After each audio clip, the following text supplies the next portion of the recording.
नमस्कार। मैं 10वीं कक्षा का छात्रा हूँ। अब हम दशावतारों के बारे में बताना दिखाना चाहते हैं। అందరికీ నమస్కారం। మేము 10వ తరగతి బి సెక్షన్లో చదువుతున్నాము. ఈరోజు మేము దశావతారముల గురించి వివరిస్తాము. దశావతారములు అంటే 10 అవతారములు. భగవంతుడు మంచివారిని రక్షించడానికి, దుష్టులను శిక్షించడానికి అనేక అవతారములు ధరించాడు. मत्स्य अवतार, मत्स्य यानी मछली का अवतार। भगवान के 10 अवतारों में यह प्रथम अवतार है। మత్స్యావతారము. మత్స్యావతారం అంటే చేప అవతారములో భగవంతుడు అవతరించాడు. ఇది దశావతారములలో మొదటి అవతారము. कूर्म अवतार,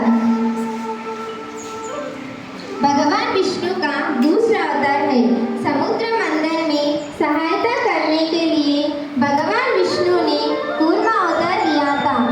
కూర్మ అవతారము. విష్ణుమూర్తి రెండవ అవతారము.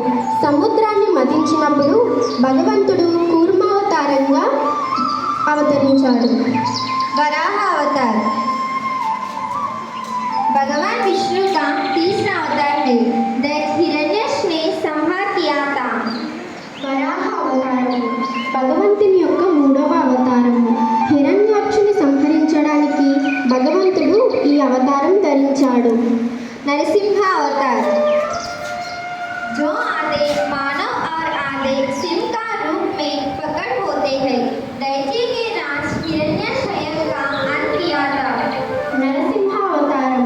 నరసింహం అంటే సింహముఖం ధరించి మానవ రూపంలో వచ్చి హిరణ్యకశిపుని చంపి ప్రహ్లాదుని రక్షించాడు.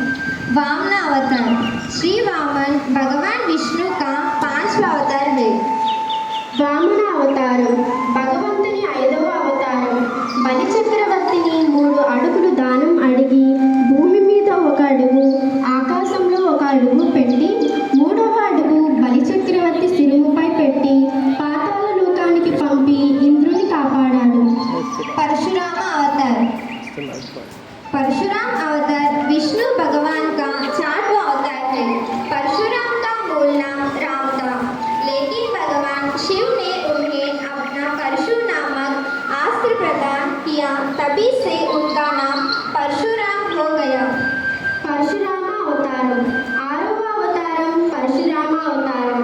శివుడు పరశువు అను అస్త్రాన్ని ఇవ్వడం వలన పరశురాముడనే పేరు వచ్చింది. राम अवतार, मर्यादा पुरुषोत्तम श्री राम विष्णु के 10 अवतारों में 7वें अवतार थे। श्री राम का जन्म त्रेता युग में उत्तर प्रदेश के अयोध्या में हुआ था। రామ అవతారం. రాముడు దశరథ మహారాజు పుత్రుడు. శ్రీరాముడు త్రేతాయుగంలో ఉత్తరప్రదేశ్లోని అయోధ్యలో జన్మించారు. పితృవాక్య పరిపాలకుడు. कृष्ण अवतार,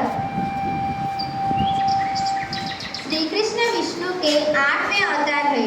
श्री कृष्ण का जन्म मथुरा में हुआ था।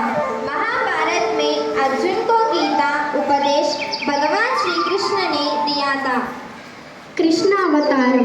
శ్రీకృష్ణుడు దశావతారాలలో 8వ అవతారం. కృష్ణుడు మధురా నగరంలో జన్మించాడు. మహాభారతంలో అర్జునుడికి భగవద్గీత ఉపదేశం చేశాడు. बुद्ध अवतार, देवताओं को दैत्यों से भय लगने लगा। इससे मुक्ति के लिए सभी देवता भगवान विष्णु के पास गए। तब भगवान विष्णु दैत्य मलेच्छा को मोहित करने के लिए किकट क्षेत्र में बुद्ध के रूप में अवतरित हुए। బుద్ధ అవతారం. దేవతలను రక్షించి దైత్యుల మనసులను మార్చడానికి బుద్ధావతారం ధరించి అనేక ఉపదేశాలు చేసి ప్రజలలో చైతన్యాన్ని కలిగించారు. कल्कि अवतार, शास्त्रों के अनुसार कलयुग में पाप और अत्याचार जब बढ़ जाएगा, तब भगवान विष्णु अपना अंतिम अवतार कल्कि अवतार में जन्म लेकर धर्म की स्थापना करेंगे। కల్కి అవతారం. శాస్త్ర